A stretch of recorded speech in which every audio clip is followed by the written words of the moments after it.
Good morning, everyone. I hope you are well on this Saturday morning, 4th of November. I have done my breath work. I've done my thing for myself, and I'm feeling good. I hope you're feeling good. I hope you've done your thing for yourself. I woke up not feeling so good, but once I did my things, now I feel pretty good. So I hope you do that too. And tell you what, going through some changes. I'm going through changes. I'm going through changes. So this new practice, this daily breath work, I've really made a commitment to do it every single day, even when I don't want to, which is every single day. And I'm being rewarded for it. So I can only just encourage that for anybody and everybody. And I'm biased because it works for me. Well, it's working. And it's not just that it's making me feel a bit better. It's actually helping me clear up a lot of unresolved trauma and grief. I didn't realize how much of it was actually physical and not necessarily something you have to figure out mentally. So I believe all that information that talks about trauma and grief being stored in the body, I have a feeling that's 100% factual. So I highly recommend that practice. Today, philosophy, I'm going to create more philosophical content, setting up the channel, Philosophy Jam, working title, and specifically who I believe to be one of the greatest philosophers of all time, probably the most important philosopher of all time, is Plato. So I'm going to explore a lot of his ideas,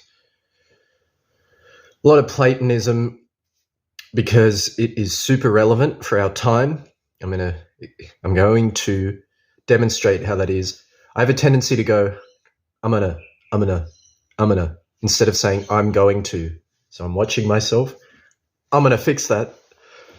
So the biggest thing with Plato, his forms, this idea of an eternal realm of unchanging forms with a capital F, or that way, capital F forms, and this perfect realm of forms giving rise to the myriad things of reality. This is the idea. I can't remember if I talked about the forms in the last video, but I'll do a whole video on the forms. Probably need to do a whole series on them. But the idea being this world that we inhabit is something like an imperfect copy of this perfect realm of forms. And you can know this realm through your intellect. If you think of things like mathematics, perceivable by the intellect. It's a bit of a leap from where we are now in this discussion, but basically maths being part of the realm of forms, only perceivable by the mind, by the intellect.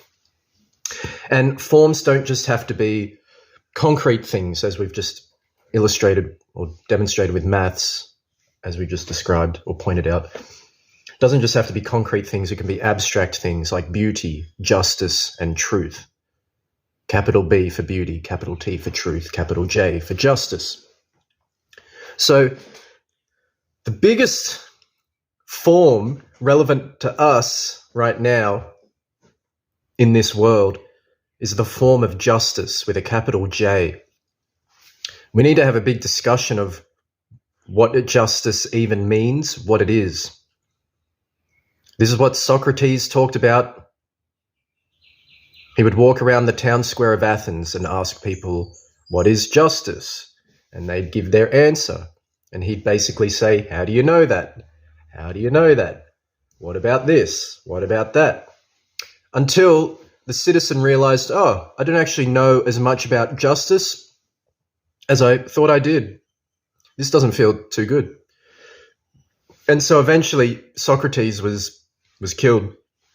He was put on trial and punished to death. So that's what happens when you question things. Well, people don't like being shown that they don't know what on earth they are talking about. So once you become aware of that, then you can not get so worked up when someone corrects you and they're actually correct in their correction. That helps you chill yourself out. So we're going to explore the form of justice, because it's super relevant. Think of like social justice warriors, just social justice in general. It's all based around this word justice. What is justice? How do you determine what is just and what is unjust? And basically, this world we're in, this situation with Israel-Palestine, this is exactly the result of when we play Oppression Olympics. Basically, who is the most oppressed minority group? And if you can be like a combination of varying minority groups, you are just like, you're at the apex of the Oppression Olympic pyramid. And this is the penultimate result, basically, is the most oppressed minority group starts committing injustice, and everybody else is in this position to say, well, you can't do that.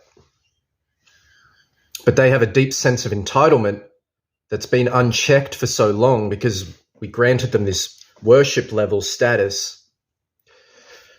So what else do you expect to happen when we play this game of Oppression Olympics? So that's why I actually think this topic of justice really needs to be examined from the ground up, especially if we want to live in a just society, but we're divided down the middle, or so the media would portray us to be. But we know there is this schism. There is a radical schism through society, conceptually, philosophically, politically, socially, however you want to think of it. So we really need to examine this concept of justice. That's what I'm going to do. And I'm going to put that on my channel, but I'll keep uploading stuff here. For now, that's all I really wanted to say. I just hope you have a lovely day, and we'll all go on our merry little way. For now, I send you peace and all the love in the cosmos and beyond. Talk soon. Talk soon. Talk soon.